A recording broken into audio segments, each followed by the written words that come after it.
Hello friends, welcome to Goyla classes. आज के lecture में हम बात करेंगे उत्तराखंड की ज्योग्राफी का सेकंड लेक्चर रहने वाला है।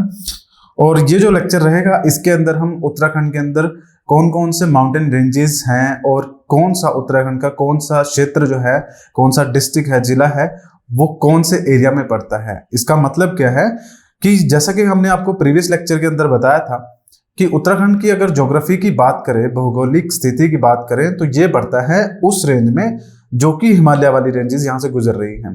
हिमालय में भी अगर बात करें, देखिए हिमालय आपका जम्मू कश्मीर से लेके आपका जो नॉर्थ ईस्ट है, पूर्वांचल तक आपको हिमालयस देखने को मिलेंगे। इसी बीच में आपका उत्तराखंड जो है वो वेस्टर्न हिमालय का हिस्सा है। ठीक है, उत्तराखंड के अंदर जो वेस्टर्न हिमालयस के जो 3 स्टेट्स आते हैं या फिर 2 स्टेट, एक यूनियन टेरिटरी आपकी जम्मू कश्मीर लद्दाख, ये यूनियन टेरिटरी हो गई हैं। हिमाचल प्रदेश और उत्तराखंड ये वेस्टर्न हिमालयस का ही पार्ट है।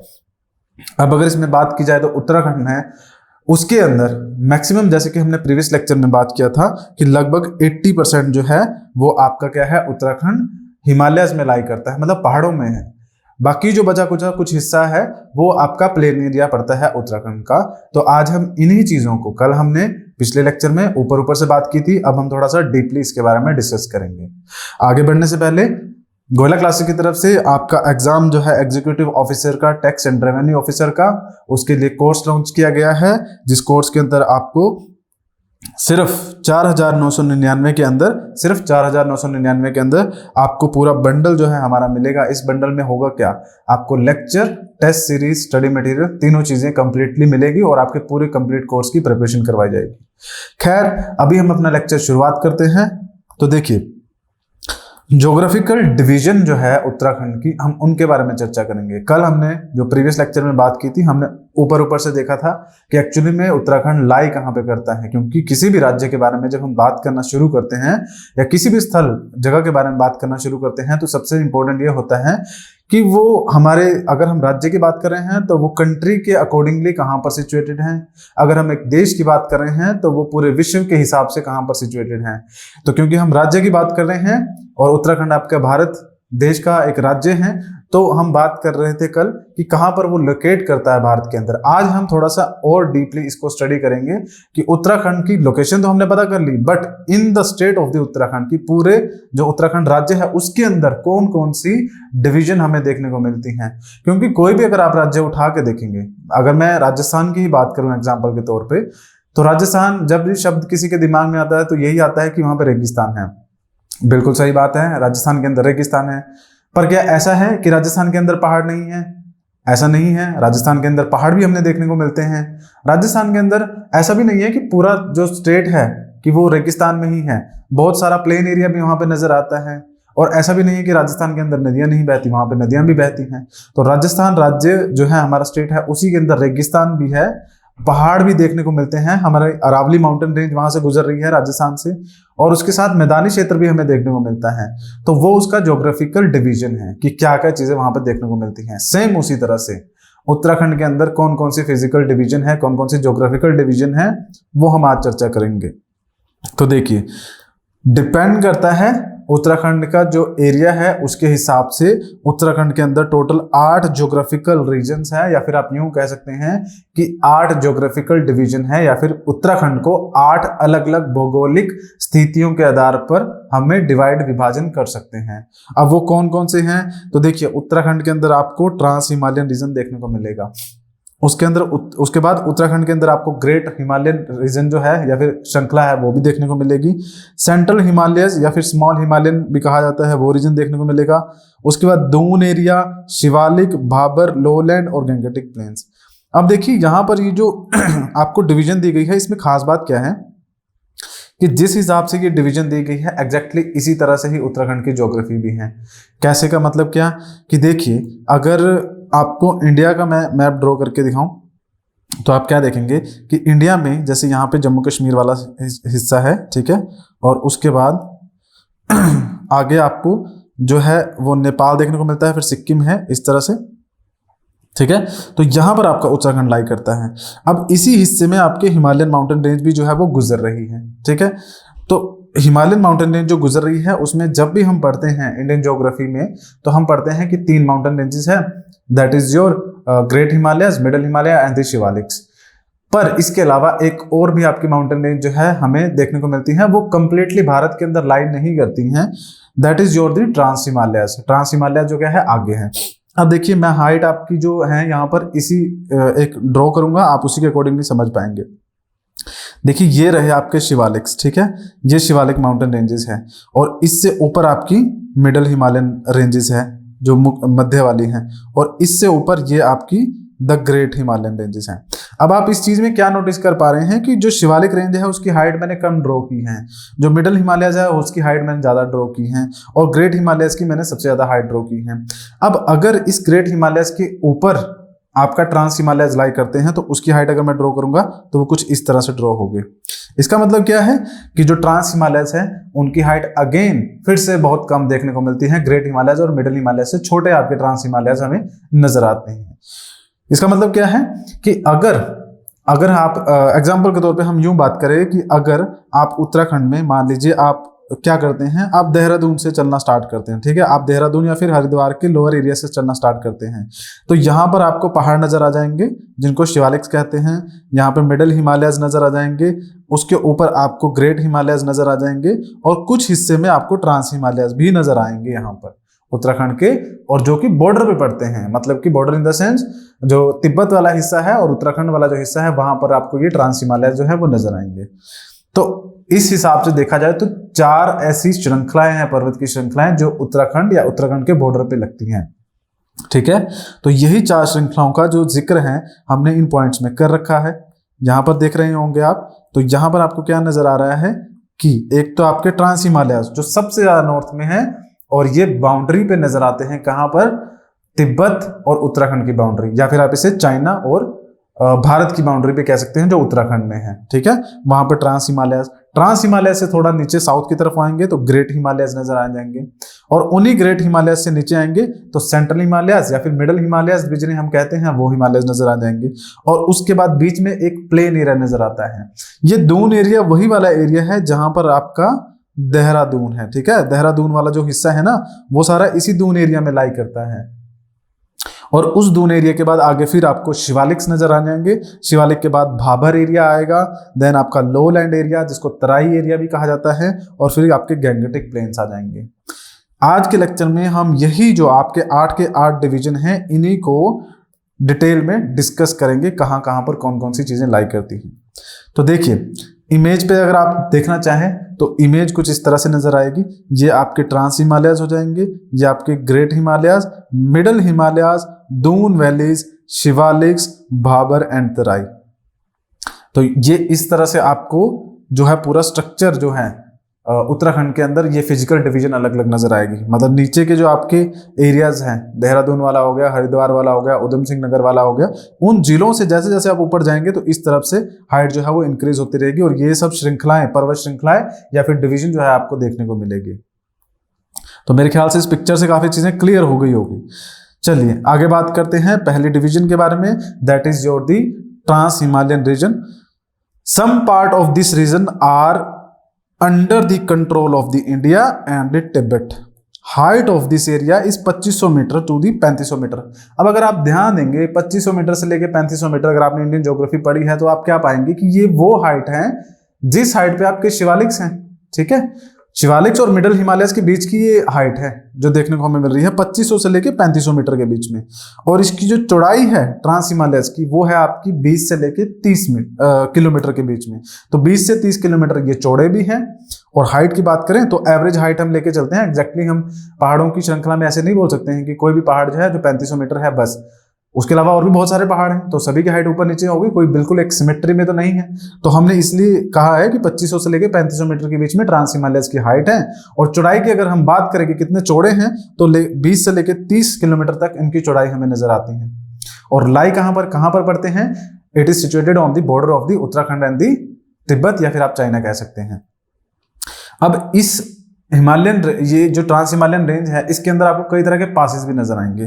पासेस इन द सेंस जैसे कि आपकी जस्कर रेंज है, और सॉरी ये रेंज है, उसके अलावा आपके जो माना पास हो गया, नीति पास हो गया, लिपू लेक हो गया, उसके बाद किंगरी भिंगरी ये आपका पास हो गया, ये सारे इसी ट्रांस हिमालयन रेंज में नजर आते हैं। और पासिस आर दी एरियाज। कौन सा एरिया होता है पास? पास किसे हम कहते हैं? पासिस वो एरिया है जो पहाड़ों के बीच में एक नीचे का लो लाइंग एरिया होता है जहां से इजीली आप क्रॉस कर सकते हैं, और ये नेचर के द्वारा बनाया गया होता है। पास कोई ह्यूमन मेड नहीं है, नेचर के द्वारा बनाया गया लो लाइंग एरिया है पहाड़ों में, जहां से आप इजीली एक साइड से दूसरी तरफ जा सकते हैं। अगर ट्रांस हिमालय, ग्रेट हिमालय आपको क्रॉस करने हो तो ऐसा नहीं होगा कि आप पहाड़ को पूरा चढ़ के जाएंगे फिर दूसरी तरफ जाएंगे, वो पॉसिबल भी नहीं है। तो इसीलिए ये पासेज क्या है, लो लाइंग एरिया होता है, पहाड़ श्रृंखला के बीच का एक रास्ता होता है जहां से आप एक जगह से दूसरी जगह जा सकते हैं। अब देखिए यहाँ पे पासेज की चर्चा हो ही रही है तो एक इंपॉर्टेंट चीज हम यहाँ पे डिस्कस कर लेते हैं, that is your Lipulekh pass. Lipulekh pass आपका यहाँ पर सिचुएटेड है, ठीक है। ये आपका नजर आ जाता है हमें कहाँ पर, उत्तराखंड और नेपाल के बीच में, ट्रांस हिमालयन रेंज में।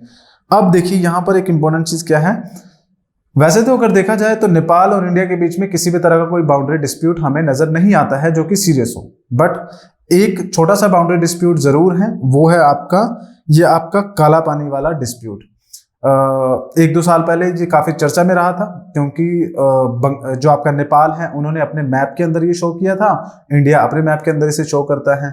ये बाउंड्री डिस्प्यूट क्या है, देखिए यहां से आपकी रिवर निकलती है, ठीक है, काली नदी निकलती है। अब उस नदी की खासियत क्या है, अब आप जानते होंगे, जो पहाड़ों में रहने वाले लोग हैं या फिर जो हिली एरियाज में रहने वाले लोग हैं उन्हें पता है कि कोई भी रिवर जो है ओरिजिनेट ऐसा नहीं है कि अगर मैं आपको कहूं कि यहाँ पर एक पहाड़ है और ये जो पहाड़ है यहाँ से एक नदी बह रही है और काम खत्म, ऐसा नहीं होता है। पहाड़ों में जो नदियां होती हैं वो एक जगह से नहीं ओरिजिनेट होती है। मान लीजिए ऐसे कई तरह के पहाड़ हैं, एक छोटी सी स्ट्रीम यहाँ से आएगी, एक यहाँ से आएगी, एक यहाँ से आएगी, यहाँ से आएगी, और सारी इकट्ठी जब होंगी फिर यहाँ से एक बड़ी नदी बहना शुरू होगी। एग्जाम्पल के तौर पे आप गंगा को ले सकते हैं। गंगा के अंदर कई सारे प्रयाग बनते हैं, देव प्रयाग बनता है, रुद्र प्रयाग बनता है। इन सभी प्रयाग में जहाँ पे पानी मिक्स होता है अलग अलग नदियों का मिलने के बाद आपकी गंगा जो है देव प्रयाग से आके बहना शुरू करती है। तो अलग अलग छोटी छोटी स्ट्रीम्स आगे मिलती हैं। सेम उसी वजह से जो काली नदी है, यहाँ पर क्या कन्फ्लिक्ट है कि काली नदी में एक स्ट्रीम्स यहाँ आ रही है और दूसरी स्ट्रीम यहाँ से आ रही है। अब आगे जाके काली नदी बन के बह रही है, तो एक स्ट्रीम आप मान लीजिए यहाँ से आ रही है और दूसरी स्ट्रीम आपकी यहाँ से आ रही है। अब इसमें डिस्प्यूट क्या है, जब ये बॉर्डर डिसाइड हुआ था तो डिसाइड हुआ था कि जो काली नदी है वो इंडिया और नेपाल का बॉर्डर होगा। नॉर्मल चीज है कि हमने नदी को बता दिया कि ये नदी जो है उसका जो बॉर्डर है, नदी जहां पर है वो इंडिया नेपाल का बॉर्डर है। अब प्रॉब्लम ये क्रिएट हो जाती है कि काली नदी की एक ट्रिब्यूटरी यहां से आ रही है, दूसरी ट्रिब्यूटरी यहां से आ रही है। इंडिया का कहना है ये है कि ये वाला जो पॉइंट है ये आपका काली नदी का ओरिजिन पॉइंट है, तो ये जो पूरा हिस्सा है ये भारत का हिस्सा है, क्योंकि इस तरफ भारत पड़ता है उत्तराखंड वाला हिस्सा। तो ये इंडिया का कहना है। वहीं पे नेपाल का कहना ये है कि जो काली नदी है उसका ओरिजिन यहाँ से है, इस पॉइंट से है, तो यहाँ से होने की वजह से ये सारा हिस्सा जो है वो नेपाल का है। बस इतना छोटा सा इशू है जो इंडिया और नेपाल के बीच में देखने को मिलता है। खैर, ये पासेस का जिक्र हुआ था तो आपके लिए जानना जरूरी था, और उत्तराखंड के अंदर ये काफी इंपॉर्टेंट है, ठीक है। नेक्स्ट रेंज की अगर हम बात करें, that is your greater Himalayas range, या फिर जो सबसे ऊपर, सबसे हायर रेंज है, ऊपर नहीं कहेंगे क्योंकि इससे ऊपर ट्रांस हिमालयस है, तो सबसे हायर रेंज जो है वो आपकी ग्रेट हिमालयस है। ये आपकी ट्रांस हिमालयस के साउथ में लोकेट करती है, और ये जो माउंटेन रेंज है यहाँ पर हाईएस्ट पीक्स आपको नजर आ जाएंगी। इसी जो ये ग्रेट हिमालयन रेंज है, इसी रेंज में जब ये आगे बढ़ती है, नेपाल के अंदर जाती है, तो नेपाल में वहां पर माउंट एवरेस्ट नजर आता है। माउंट जो एवरेस्ट है वो नेपाल में है, और वो ये आपकी जो ग्रेटर हिमालयन रेंज आगे बढ़ रही है, जम्मू कश्मीर, हिमाचल, उत्तराखंड, नेपाल, सिक्किम, अरुणाचल प्रदेश, इस तरह से जो बढ़ती जा रही है रेंज, तो नेपाल के अंदर आपका माउंट एवरेस्ट है with the height of the 8,848 metre from the sea level. समुद्र के लेवल से 8,848 मीटर हाइट माउंट एवरेस्ट की है, which makes mount Everest the highest peak of the world. पूरे विश्व की सबसे हाईएस्ट पीक माउंट एवरेस्ट बनती है। अब देखिए, ये जो रेंज है इसकी अगर मैं बात करूं एवरेज हाइट की, तो एवरेज हाइट कितनी नजर आ जाती है, 4500 से लेके 7,870, 4500 मीटर से लेके 7817 मीटर तक इसकी एवरेज हाइट है। मतलब कुछ चोटियां 7800 7000 से ऊपर भी होंगी, कुछ आपकी 4500 से नीचे भी होंगी, तो हम एवरेज लेके चल रहे हैं। और अगर चौड़ाई की बात करें तो 15 से लेके 30 किलोमीटर तक इसकी चौड़ाई है। कुछ ऐसी ही चौड़ाई आपकी ट्रांस हिमालयस की सी, और उससे आगे 1530 किलोमीटर ये जो चौड़ाई है ये आपकी ग्रेट हिमालयस की है। ये जो रेंज है ये आपकी ईस्ट से वेस्ट डायरेक्शन जो है उसमें रन कर रही है, मतलब उत्तराखंड में ईस्ट टू वेस्ट डायरेक्शन में जा रही है। अगर आपको मैप पे शो किया जाए तो ये आपको नजर आ जाएगी यहाँ पर, ये आपकी जो ग्रेट हिमालयन रेंज है वो आपकी रन कर रही है इस डायरेक्शन में, ठीक है। अब इसके अंदर कौन कौन से डिस्ट्रिक्ट आते हैं या फिर जिले जिनके अंदर ये ग्रेट हिमालयन रेंज पड़ती हैं, तो अगर आपने उत्तराखंड का मैप देखा है तो आप इजीली बता पाएंगे जो नदर्न मोस्ट आपके जिले हैं वहां पर ये जो रेंज है वो जाती हैं। बट खैर क्योंकि ये नेचर है, ठीक है, प्रकृति है, तो इसमें ऐसा नहीं है कि भाई डिस्ट्रिक्ट का जो एडमिनिस्ट्रेटिव एरिया है उसी के अंदर अंदर ये रन करेगी। ये प्रकृति है, नेचर है, इसके अकॉर्डिंगली इंसानों को ढलना पड़ता है, इंसान के अकॉर्डिंगली प्रकृति नहीं ढलती है, ठीक है। तो ये जो एडमिनिस्ट्रेटिव एरियाज बनाए गए हैं, प्रशासनिक जिले बनाए गए हैं, उन सभी में से ये रेंज गुजरती हैं और एक ही जिले में 2 से ज्यादा रेंजेस भी गुजर सकती हैं या फिर एक रेंज कई जिलों में से भी गुजर सकती हैं। तो यहाँ पर पिथौरागढ़ डिस्ट्रिक्ट, उत्तरकाशी, टिहरी, गढ़वाल, रुद्रप्रयाग, चमोली और बागेश्वर, इन सभी जिलों में से आपकी ग्रेट हिमालयन रेंज जो है वो गुजरती है। In this region Bhagirathi, Alaknanda, Dhauli Ganga, Gauri Ganga और ये सब जो नदियां हैं इनका ओरिजिन होता है। मैक्सिमम जो रिवर्स हैं उनका ओरिजिन ग्रेट हिमालयन रेंजेस से ही होता है, ठीक है, क्योंकि ट्रांस हिमालयज और ग्रेट हिमालयन रेंज के बीच में लो लाइंग एरिया है। तो ऐसा नहीं हो सकता कि ट्रांस हिमालयन रेंज से कोई नदी ओरिजिनेट हो और उसके बाद ग्रेट हिमालयज के पहाड़ों को चढ़ के फिर इंडिया के अंदर एंटर करे, तो ऐसा नहीं हो सकता। तो ग्रेट हिमालय से रिवर का ओरिजिनेशन जो है वो ज्यादातर देखने को हमें मिलता है। और यहाँ पर कई इंपॉर्टेंट पीक्स भी है उत्तराखंड के अंदर, जैसे कि अंदर बात करें तो नंदा देवी, पंचाचोली और उसके बाद दूनागिरी, जो ये कुछ चोटियां हैं उत्तराखंड की जो हाईएस्ट पीक्स हैं उत्तराखंड के अंदर। नेक्स्ट बात करते हैं स्मॉल और the central Himalayan region, trans Himalayas, greater Himalayas, after that आपका स्मॉल या फिर आप इसको सेंट्रल हिमालयन रीजन भी कहेंगे, जिसको मिडल हिमालयस भी कहा जाता है। This region is situated to the south of the great Himalaya, it is spread over the east to west direction में 9 डिस्ट्रिक्ट के अंदर ये आता है, जिसमें आपकी चंपावत, नैनीताल, अल्मोड़ा, चमोली, पौड़ी गढ़वाल, रुद्रप्रयाग, टिहरी गढ़वाल और उसके बाद उत्तरकाशी और देहरादून, इन सभी डिस्ट्रिक्ट से होके ये जो आपकी मिडल हिमालयन रेंज या फिर सेंट्रल हिमालयन रेंज है वो गुजरती हैं। जो आप पे एवरेज हाइट है वो 1200 मीटर से लेके 4500 मीटर तक है। ये आप जरूर याद रखेंगे, हाइट काफी ज्यादा इंपॉर्टेंट है क्योंकि यहाँ से सवाल पूछे जाते हैं। फैक्चुअल इंफॉर्मेशन है तो यहाँ से सवाल पूछने के चांसेस बिल्कुल बनते हैं। चौड़ाई की अगर बात करें तो 70 से लेकर 100 किलोमीटर है। अब आप ध्यान दीजिएगा, ग्रेट हिमालयस, ट्रांस हिमालयस की जब चौड़ाई की बात करें तो वहां पर कितना नजर आ रहा था, 20 और 30 का। यहां पर अगर आप देखें तो 70 से लेकर 100 किलोमीटर तक इसकी चौड़ाई है। तो मिडल हिमालयस की जो चौड़ाई है, सेंट्रल हिमालय की चौड़ाई है वो काफी ज्यादा है, 70 से लेकर 100 किलोमीटर तक चौड़ाई हमें देखने को मिलती है। और यहाँ पर आपकी ये जो मिडल हिमालयन रेंज है आप पर नजर आएगी इस जगह पर, great Himalayas, trans Himalayas, middle Himalayas. तो ये वाले मिडल हिमालयस या फिर सेंट्रल हिमालयस वाले कुछ डिस्ट्रिक्ट आपको नजर आएंगे। आगे बात करेंगे, ये जो सेंट्रल हिमालयस है is formed by the dunes and the metamorphic rocks, mineral elements called the copper, graphite, gypsum, manganese found in this area। देखिए होता क्या है कि जो हिमालयस हैं उत्तराखंड के अंदर से गुजर रहे हैं वो हमने देख लिया, बट अगर आप एक इंपॉर्टेंट चीज देखें कि उत्तराखंड के अंदर से जो हिमालयस हैं उनकी ओरिजिनेशन किस तरह से हुआ, तो आप इंडियन ज्योग्राफी के अंदर पढ़ेंगे कि हमारा इंडिया जो है वो साउथ में था, ठीक है, साउथ ऑफ द अर्थ, मतलब अर्थ के सदर्न पोल की तरफ को था, और वहां पर इसे पेंजे के नाम से जाना जाता था क्योंकि इंडिया, ऑस्ट्रेलिया और कई कॉन्टिनेंट आपस में जुड़े हुए थे। तो ये सब जो कॉन्टिनेंट्स है वो आपके अलग होना स्टार्ट होते हैं लगभग 250 मिलियन आज से, अगर आप लगाएंगे साल पीछे जाएंगे 250 मिलियन ईयर एगो ये कॉन्टिनेंट जो है वो सेपरेट होना स्टार्ट होते हैं। इंडिया नॉर्थ की तरफ को बढ़ता है, मतलब आज का जो नॉर्थ है उसकी तरफ को, तो वो इक्वेटर मतलब साउथ से आता है, इक्वेटर लाइन क्रॉस करता है, फिर और नॉर्थ की तरफ को जाता है, और वहां पर एक और कॉन्टिनेंट था जो आपका यूरोप वाला है। अब हम ज्योग्राफी के अंदर इन सभी कॉन्टिनेंट्स को प्लेट्स के अंदर डिवाइड करते हैं। यूरोप वाला जो एरिया है उसको हम यूरेशियन प्लेट का नाम देते हैं, और इंडिया वाला जो हिस्सा है, क्योंकि इंडिया और ऑस्ट्रेलिया इकट्ठा था तो उसे इंडियन ऑस्ट्रेलियन प्लेट का नाम देते हैं। तो इंडिया जो था इंडियन ऑस्ट्रेलियन प्लेट पे वो नॉर्थ की तरफ जाता है, यूरेशियन प्लेट इक्वेटर से ऊपर वहां पे सिचुएटेड थी, उसके साथ टकराता है, और टकराने की वजह से ये दोनों प्लेट जो थी इनकी डेंसिटी ऑलमोस्ट सेम थी, तो दोनों प्लेट क्या होती हैं, राइज होना स्टार्ट करती हैं। अब जब ये राइज होना स्टार्ट करती हैं तो क्या होगा, दो चीजें आपस में टकराएगी तो क्या होगा, पहाड़ों की फॉर्मेशन होगी, माउंटेन बनेंगे, तो वहीं से आपके जो ग्रेट हिमालयस हैं ये सब आपके बने हैं।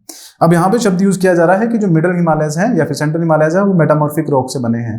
इसका मतलब क्या है, मेटामॉर्फिक रॉक एक टाइप ऑफ रॉक है, 3 तरह की रॉक होती है, इग्नियस, सेडिमेंटरी और मेटामॉर्फिक। मेटामॉर्फिक रॉक वो होती हैं जब किसी भी ऑलरेडी जो रॉक प्रेजेंट है उसके ऊपर इंटेंस प्रेशर लगाया जाता है या फिर हीट दी जाती है। तो यहाँ पर सेकंड हिमालयन रेंज जो बनी है सेंट्रल हिमालय, वो कैसे बन रही है कि ऑलरेडी दो प्लेट आपस में टकराए, ग्रेट हिमालयस बन गए, उसके बाद कॉन्टिन्यूसली इंडो ऑस्ट्रेलियन प्लेट की मूवमेंट नॉर्थ की तरफ को ही थी, आज भी चल रही है। इसी वजह से उत्तराखंड के अंदर या फिर हिमालयन रेंजेस में अर्थक्वेक आते हैं। खैर वो प्लेट की मूवमेंट उसके बाद भी थी, तो इंटेंस प्रेशर जो था वो लग रहा था ग्रेट हिमालयस से नीचे वाली जो जगह है वहां पर, तो उसकी वजह से आपका जो पत्थर थे ग्रेट हिमालयस के तो अलग बात है, जो मिडिल हिमालयस है उसके जो पत्थर है वो मेटामॉर्फिक फॉर्म में चेंज हो गए, तो मेटामॉर्फिक रॉक वहां पे बनी। तो ये सब हमें चीज देखने को मिलती है और वहां पे कई तरह के मिनरल्स भी हमें देखने को मिलते हैं, जैसे कि कॉपर, ग्रेफाइट, जिप्सम, ये सब मिनरल्स आपके मिडिल हिमालयस में देखने को मिलते हैं। The reverse Saryu, western Ramganga नदियां, ये सारी नदियां जो है आपकी मिडिल हिमालयस से ओरिजिनेट होती हैं और आगे की तरफ को बहती हैं।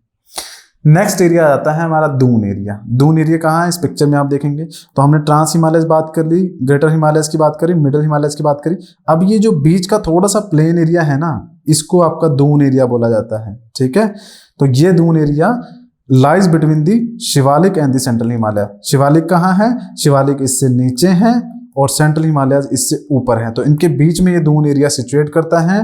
हाइट की अगर बात करें तो 750 मीटर से लेके 750 मीटर तक ही देखने को मिलती हैं। तो हाइट देखिए एकदम से कितनी कम हो गई है। कहाँ वो हम ग्रेटर हिमालयस और मिडिल हिमालयस की बात कर रहे थे 4500 मीटर्स के अराउंड, और यहाँ पर 1000 में तो है ही नहीं, 1000 से भी कम है, 350 से लेके 750 मीटर तक। तो आप हाइट से मेजर कर सकते हैं, आइडिया लगा सकते हैं कि कितना नीचे हाइट चली गई है। तो ये प्लेन एरिया है just near by the south of the great Himalaya, sorry central Himalayas या फिर मिडिल हिमालयस, उनसे नीचे और शिवालिक के बीच में ये नजर आता है दून एरिया। चौड़ाई की बात करें तो चौड़ाई भी कोई बहुत ज्यादा नहीं है, 24 से लेके 32 किलोमीटर तक ये एरिया नजर आता है। देहरादून का जो नाम पड़ा है ना वो इसी दून की वजह से पड़ा है, क्योंकि देहरादून ये इसी दून एरिया में सिचुएट करता है, प्लेन एरिया में। कोठारी, उसके बाद कोटा, पंचवा, ये सारे आपके क्या है इसी प्लेन एरिया में, दून एरिया में सिचुएट करते हैं। Major Doon of the state, ये मेजर दून है, मतलब बड़े बड़े दून एरिया है जो हमारे उत्तराखंड में लाई करते हैं।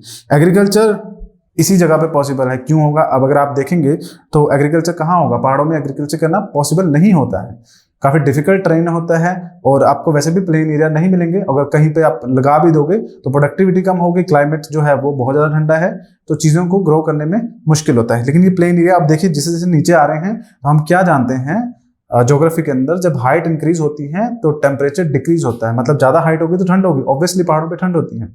तो ये प्लेन एरिया में हाइट कम होगी, हाइट कम होगी, दूसरा प्लेन एरिया देखने को मिल रहा है, तो प्लेन एरिया हाइट कम है तो एग्रीकल्चर पॉसिबल होगा। तो इस हिस्से में हाईएस्ट पॉपुलेशन जो है उत्तराखंड की देखने को मिलती है।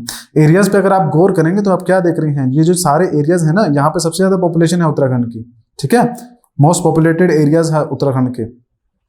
और यहाँ पर ह्यूमन लाइफ को सपोर्ट करने के लिए जो एग्रीकल्चर है वो भी देखने को मिलता है। नेक्स्ट आपका शिवालिक एरिया है, the hill immediately north of the Bhabar region. Bhabar region कहाँ है, देखिए ये वाला भाबर रीजन है, ठीक है। ये भाबर रीजन कहाँ है, शिवालिक के नीचे है और तराई एरिया से ऊपर है। तो आपको इस पिक्चर में देख के समझ में आ रहा होगा। तो ये शिवालिक एरिया लाई करता है north of the Bhabar region, ठीक है। यहाँ पर 7 डिस्ट्रिक्ट जो है इस एरिया में आती हैं, वो कौन कौन सी हैं? जो देहरादून का सदर्न एरिया, मतलब दक्षिण देहरादून का जो दक्षिण का एरिया, वो हरिद्वार का कुछ हिस्सा, उत्तरी हरिद्वार का, और पौड़ी वाला जो है बीच का हिस्सा वो एरिया, सदर्न अल्मोड़ा का कुछ हिस्सा, नैनीताल का कुछ हिस्सा और चंपावत का कुछ हिस्सा। हाइट जो है यहाँ की वो 700 मीटर देखने को मिलती है, 700 से लेके 1200 मीटर तक, ठीक है। The width of this range क्या है, 10 से लेके 20 किलोमीटर तक इसकी चौड़ाई हमें नजर आती है।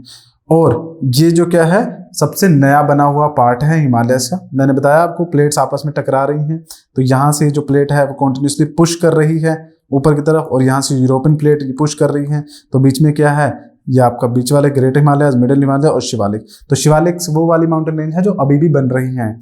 और जैसे मैं बताता हूँ कि आज के टाइम पे ग्रेटर हिमालय सबसे बड़ी हाइट नजर आ रही है, बट ऐसा हो सकता है कि बाद में आपके मिडिल हिमालय या फिर जो शिवालिक है उनकी हाइट ग्रेट हिमालय से भी ज्यादा हो। अभी की बात नहीं है, इसमें कई लाखों साल लग जाएंगे, हाँ, लेकिन ऐसा हो सकता है, ठीक है। सो भाबर की अगर बात करें, भाबर एरिया कौन सा है, ये north of the Terai region है। तराई जो एरिया है उससे नॉर्थ में है, साउथ ऑफ द शिवालिक है।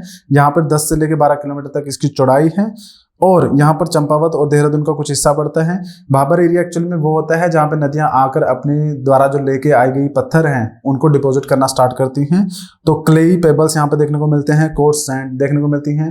पेबल का मतलब होता है पत्थरों के साइज के अकॉर्डिंगली उनको नाम दिया जाता है। तो बाउल्डर्स मतलब बड़े पत्थर होते हैं जो नदियों के अंदर बड़े बड़े पत्थर देखने को मिलते हैं। पेबल्स मतलब छोटे साइज के पत्थर, तो वो इस भाबर एरिया में देखने को मिलते हैं। इससे आगे आपका तराई एरिया आता है, ठीक है, तराई लो लैंड एरिया है। आप देख सकते हैं यहाँ पे भाबर है, फिर उससे आगे आपका तराई रीजन जो है वो देखने को मिलता है।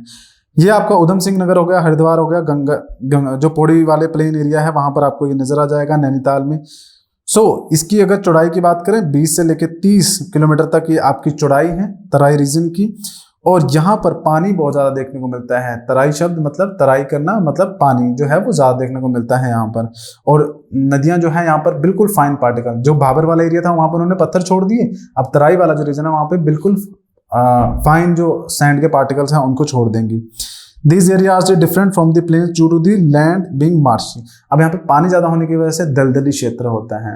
नदी में जो जमीन है उसमें पानी बहुत ज्यादा होगा और पानी होने की वजह से वो जो एरिया है वो दलदल वाला क्षेत्र जो है हमें नजर आएगा, उसी को तराई एरिया जो है वो कहा जाता है।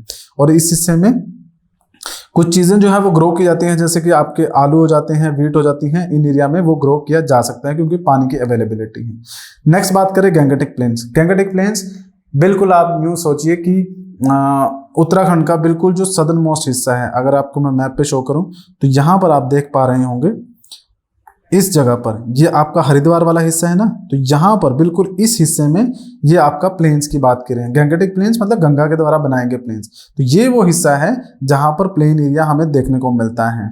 और इसके बाद तो फिर आपका उत्तर प्रदेश स्टार्ट हो जाता है, तो आगे तो बिल्कुल प्लेन एरिया ही है।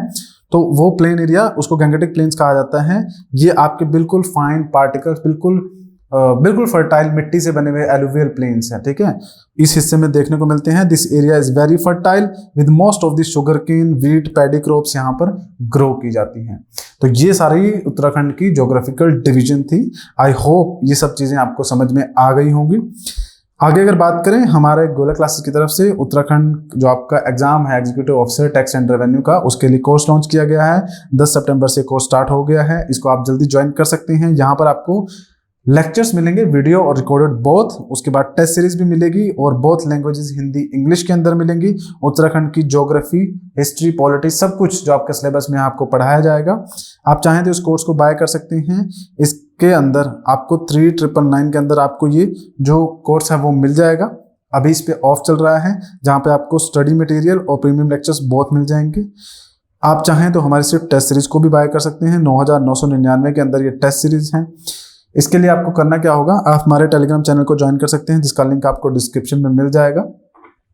इसके अलावा आप हमें कांटेक्ट भी कर सकते हैं इन नंबर्स पर। अगर आप कोई भी कोर्स से रिलेटेड इन्फॉर्मेशन चाहते हैं, एग्जाम से रिलेटेड, तो आप यहाँ पे कॉल कर सकते हैं। हमारी ऐप भी है, ये ऐप आप प्ले स्टोर से डाउनलोड कर सकते हैं गोयला क्लासेस के नाम से। तो अगर आपके पास लैपटॉप पीसी नहीं भी है तो इवन उस केस में भी आप फोन के थ्रू पढ़ सकते हैं, कहीं पर भी लेक्चर जो है सुन सकते हैं, टेस्ट जो है वो दे सकते हैं। और ये हमारी वेबसाइट है गोयला क्लासेस के नाम से, आप यहाँ पर जा सकते हैं और यहाँ पर जो कोर्स रिलेटेड इन्फॉर्मेशन है कोर्स को बाय कर सकते हैं।